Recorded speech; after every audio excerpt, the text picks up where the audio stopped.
Hi pal, welcome to stories with the scary man. I am your 5 the scary man. So आज की story में मैं Ruby के साथ हुए सभी पैरानॉर्मल अकरेंस को शेयर करूंगा। So let's begin.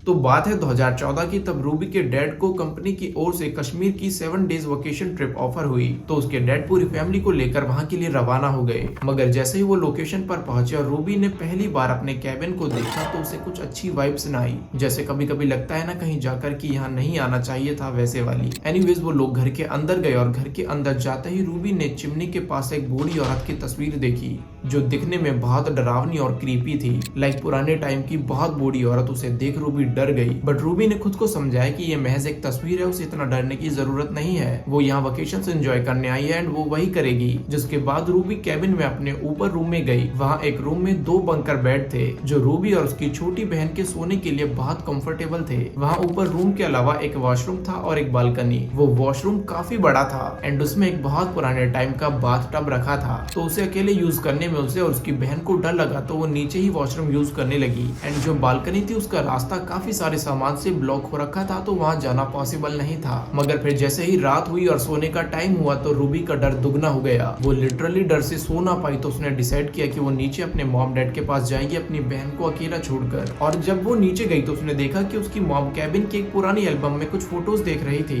वो फोटोज देख पता चला कि यहाँ पहले एक फैमिली रहती थी जिसने ब्रिक बाय ब्रिक इस कैबिन को बनाया था। फिर रूबी एल्बम देखते हुए कब सो गई पता ही ना चला। मगर फिर जब अगली सुबह रूबी अपनी मॉम के साथ उठी और रसोई में ब्रेकफास्ट बनाने गई तो वहाँ का नजारा देख शॉक हो गई, क्योंकि पूरी रसोई के कैबिनेट आधे आधे खुले थे और पूरे फ्लोर पर कांच बिखरा हुआ था। हैरानी की बात यह थी कि रसोई में कोई कांच का बर्तन टूटा नहीं था और न ही कोई खिड़की दरवाजा, तो न जाने वो कांच उनके फ्लोर पर कहां से आया। एनीवेज उन्होंने उसे साफ किया और रसोई ठीक कर ब्रेड ऑमलेट बनाया। जिसके बाद शाम हुई और रूबी के डैड ने आकर बताया कि बाहर कीड़ों की आवाज के साथ पानी की आवाज मिलकर बहुत सुहाना मिक्सचर बना रही है, उन्हें जरूर चेकआउट करना चाहिए। तो रूबी और उसकी मॉम कैबिन से बाहर नदी की ओर गए और तब उन्होंने महसूस किया कि सच में उन कीड़ों की आवाज के साथ बहते पानी की आवाज बहुत अच्छा साउंड कर रही थी। लेकिन वो आवाज सुनते हुए रूबी की मॉम को पीछे से किसी ने धक्का दिया, जिससे वो नदी की ओर जा गिरी। और तब उन्होंने पीछे मुड़कर गुस्से में देखा तो वो डर गई, क्योंकि उनके पीछे कोई नहीं था। रूबी ऑलरेडी अंदर जा चुकी थी।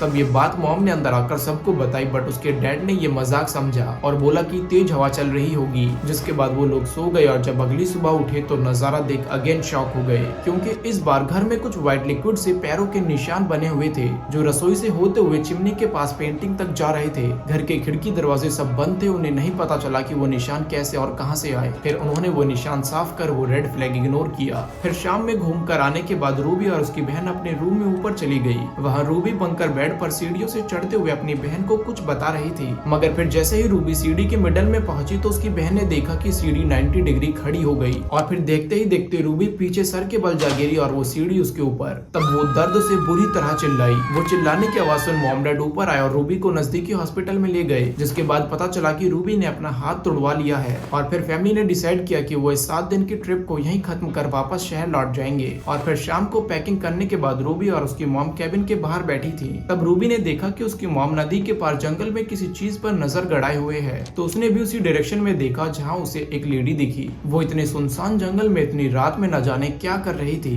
बट ये बात दोनों ने आपस में शेयर न की और अगले दिन वापस शहर लौट आए। फिर लगभग 6 साल बाद एक रात डिनर के लिए उनके घर रूबी के डैड के दोस्त आए। वो कश्मीर के रहने वाले थे, तो बातों बातों में उन्होंने अपने 6 साल पुराने ट्रिप के बारे में जिक्र किया। तो ये बात सुन वो सरप्राइजिंगली शॉक हो गए और बताया कि वो तो कश्मीर का इकलौता हॉन्टेड कैबिन है और वहाँ जो भी कोई फैमिली रुकती है वो जरूर किसी न किसी को खोकर आती है। जिसके बाद उन्होंने उस कैबिन की बैक स्टोरी बताई कि बहुत समय पहले वहाँ एक हस्बैंड वाइफ रहा करते थे। उस घर की वाइफ के साथ कुछ डिप्रेशन और भूत प्रेत का चक्कर था, जिसके चलते वो खुद का अस्तित्व मिटाना चाहती थी और उसने ऐसे कई कदम उठाए, जैसे बाथ टब में डूबना, जल्दी चिमनी में घुसना और तो उसने नदी में भी कूदना चाहा। बट हर बार उसे ऐसा करने से उसका हस्बैंड रोक लेता, जो कि वाइफ को बिल्कुल पसंद ना आता। तो एक दिन उसने अपने हस्बैंड को ही नदी में धक्का दे दिया, जिसके बाद एक दिन वो बालकनी में गई और लटक कर टपक गई। फिर हस्बैंड वाइफ के जाने के बाद प्रॉपर्टी डीलर्स ने उसे कैबिन बना दिया, या यूं कहें कि एक haunted cabin. Thank you guys, ये हॉन्टेड कैबिन हॉरर स्टोरी को एंजॉय करने के लिए। मिलते हैं अगली वीडियो में, तब तक के लिए टाटा बाय।